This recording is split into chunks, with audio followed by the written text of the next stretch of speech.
Reporting as well in a bit. But before all of that, the last hour trades. We have Ashwani and Mitessh joining us for that. Good afternoon. Ashwani, your thoughts on the trading action and your stock calls? See, in the morning I had said 11,600 will be a problem zone. Now, this is consolidation. Lots of stocks are coming off, lots of sectors are coming off.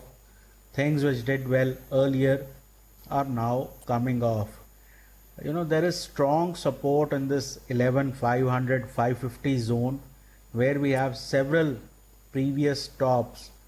So the idea has to be that each time you get these sort of declines, you buy some and hold on, because often these declines are kind of gobbled up in a hurry.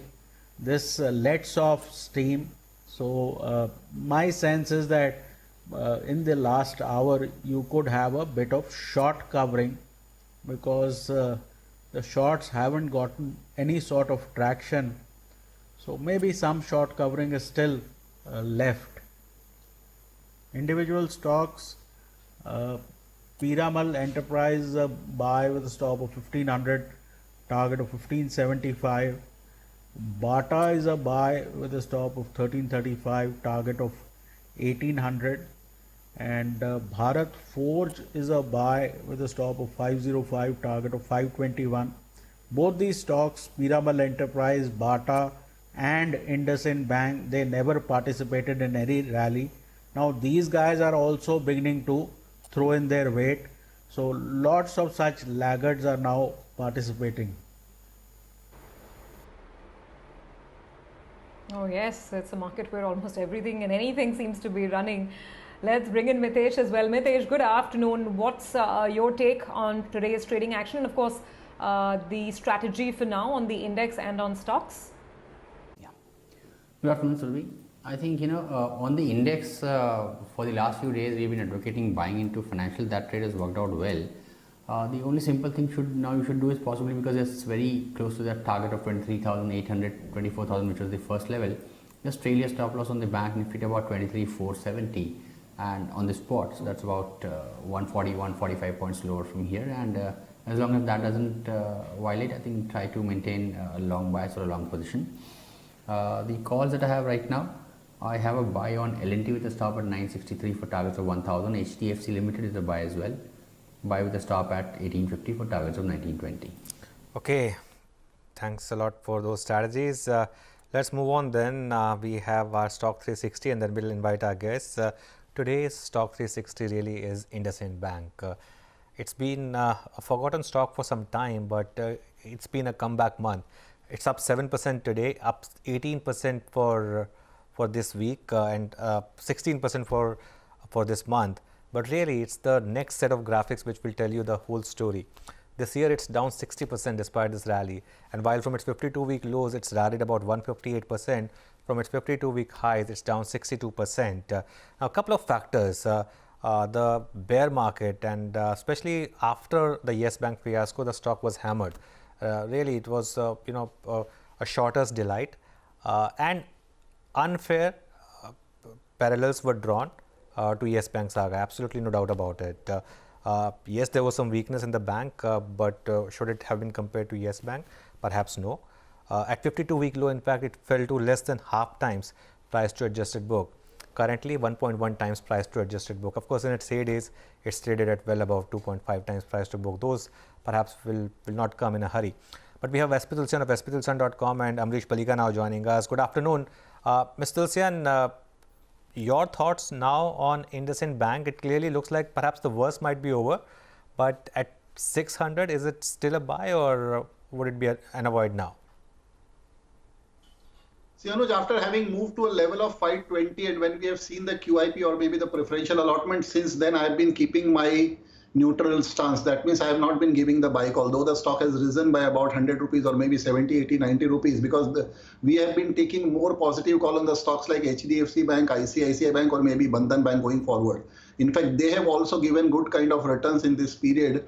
In this last 1 month may not be in equal or in parity to the IndusInd Bank, but definitely will not be taking off. Although all the positives or the management have pulled up the stocks to see that the old glory comes back, and in fact the Bharat Financial acquisition has started yielding the results. But taking a valuation call and having risen so much in the last 1 month by about 16, 17, 18%, we are not keeping this one because we have stopped, as I've said, we have stopped taking a positive call beyond 525, 530 when the QIP or the preferential allotment has happened. Okay, that's IndusInd Bank, our stock 360. Amrish, good afternoon. I'm going to take up the silver medalist on the Nifty with you because IndusInd Bank is today's gold medalist. It's the top gainer. The next one is Tata Motors. I mean, what a move, right, on this promise of paring down debt. Now, the promise aside, the fundamentals aside, just given the sheer excitement around the stock, does it make any sense in, latching onto it now? Do you think it can go back to its 200 odd high at all? Or is it becoming too much of a risky trade, even if you look at it purely from a short-term trade? See, from a fundamental angle, other than what news has come now regarding pairing of the debt as well as demerger of the passenger vehicle segment, I mean, sentimentally it's positive. But looking at the mood in the market, whenever there is any sort of news flows like this, I mean, the stocks just move up. And we have seen this stock nearly doubling from the lower levels which we had seen closer to March. I mean, fundamentally, I cannot say that this can go to 200 levels, I mean, over the next even 3 or 4 months. But looking at the mood in the market and the way most of the stocks are moving, I think that could be possible.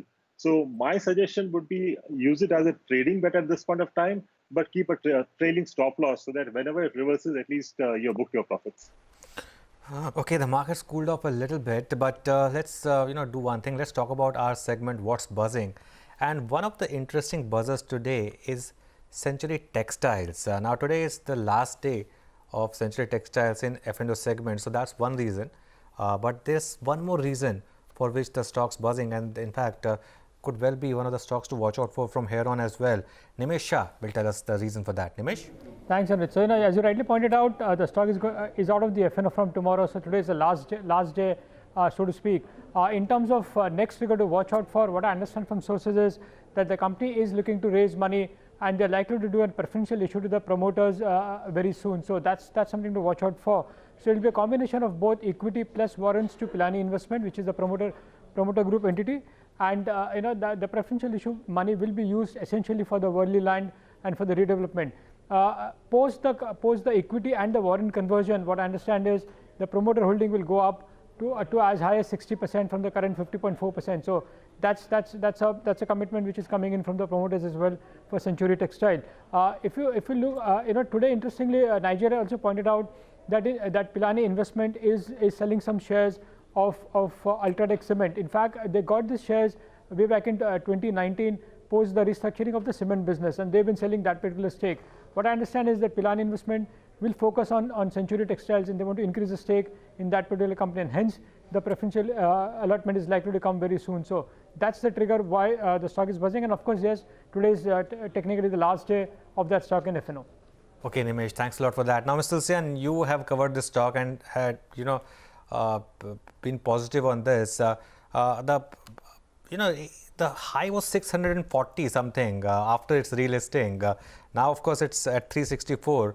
Once it's out of F&O, you think perhaps, and with the trigger that Nimesh mentioned, could it get back to not perhaps 600, but at least slightly higher levels? So, let me first connect the points which Nimish has narrated. Firstly, if I just go by the Pilani Investment stake sale, now let's understand that how Pilani Investment got those 46 lakh shares of Ultratech Cement. In October 19, when the restructuring has happened of the cement division by Century Textile, Ultratech got those shares. And all along, Pilani Investment have been holding 33% as the major promoter shareholder of Century Textile. So if they sell part of that stake and invest that money back into the Century Textile, in fact, that's an excellent move. And even if I go by the story, which again Nimish has narrated, that the Century Textile is planning for a QIP or maybe preferential allotment by which promoters looking to raise 10% stake. The similar kind of things has happened have been done by the promoters of Century a couple of years back also, when they've raised it by 10%. So again, it holds logical sense that if you sell about 20-25 lakh shares of Ultratech, it doesn't make any difference, and one should not take that negative for the UltraTech, because Pilani Investment got those shares just out of restructuring, and they can sell 1,000 crore for 25 lakh shares of UltraTech and can very well mop up that fund for raising a stake in the Century Textile. Now we all know that Century Textile Worli land is having a lot of development potential. They have the sellable area available of about 40-45 lakh square feet. Now Century Textile balance sheet has all been trimmed and leaned, and after this restructuring of the 13 million ton cement capacity to UltraTech, but there has been one cement plant of 1.3 million tons still remaining, and probably management may have thought that they will be able to clear some kind of environmental issues which they have not been able to, and once that happens, even that plant will go to UltraTech, which can fetch them about 750 crore. So coming back on your point, yes, in fact, the balance sheet is seen to be very lean. The market cap of closure to about 4,000 crore with a debt of not more than 800 to 900 crores. The EV of 5,000 crore is in fact takes care of the paper plant, which is giving an EBIT of about 500 crore or 450 crore per year. So I think this holds a lot of potential. And coming on your point of 650, I won't be surprised if this announcement comes if it really happens of increasing the stake by the promoters. I won't be surprised to see the price moving back to 600. I'll stick my neck out. I won't be surprised to see the price of 600 rupees by March 21. But yes, even in the next 3 to 4 months or in this calendar year, I have a good upside potential, because we have been recommending from a price of 300 rupees. In fact, in the same show, in this month itself, I have recommended 2-3 times, and the share has moved to 365, because earlier the F&O used to keep a break on its upward journey. People used to come and short the stocks and all sort of things. Now that will not be available. So yes, the target of 450 to 475 possible in this calendar year, and I don't rule out to see a price of 600 to 650 in this financial year, provided the promoters goes and increase their stake by 10%, because the company requires money for development of 1,000 crore for their Worli land, which will be enough for them to take care of the next 2 to 3 years development of the Worli property. In fact, the stock surging now with the intraday high has been taken out. It's as of now still an F&O stock, so the 10% temporary freeze is 374.3. It's almost headed there now, but as Mr. Tulsian said, perhaps it's a long-term story. In fact, as we speak, it is now on that 10% temporary freeze. Surabhi? Yeah, absolutely. Quite a move on Century Textiles today. Well, since we're talking about a stock which is up 10%, let me talk about one that's on the reverse side, and it's down almost 13, actually almost 14%, and I'm talking about Hindustan Aeronautics.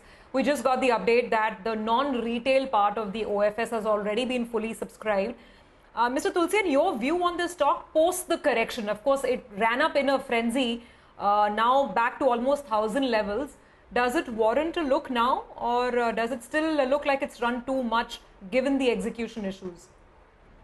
See, Surabhi, generally we always see over exuberance gets built in any of the stocks or sector, when it catches a fancy. Case in point is pharma. If you see about 8-10 trading days back, they were all seen rising, and in the last 6-7 trading days, they've in fact all corrected. Similar was the case with defense, that because of the ban on the import of about 130 items, we have seen all the stocks, maybe Hindustan Aeronautics Limited, BEL and all sort of things, seen moving up. Allow this retail OFS also happen tomorrow, and then thereafter take a call. If it corrects further by about 10%, I think that makes a very good entry point, but not from short-term or near-term point of view, at least from a medium-term point of view with 6 to 12 months, because this BEL, Hindustan Aeronautics Limited, Garden Reach, or maybe Cochin Shipyard, they all hold good potential, but more especially amongst the weapon maker or maybe the defense equipment makers, BL and HL, Hindustan Aeronautics hold larger potential.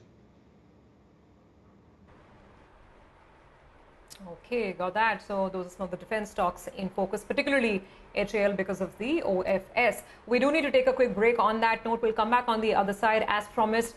An update as the F&O series draws to a close. Look out to September. We will get you views from Manoj Muralidharan on that. And then Mihir Kothari is going to be with us. We get chatting with him, talk about the key takeaways from the Motilal Oswal conference, and of course the themes and the sectors that stand out.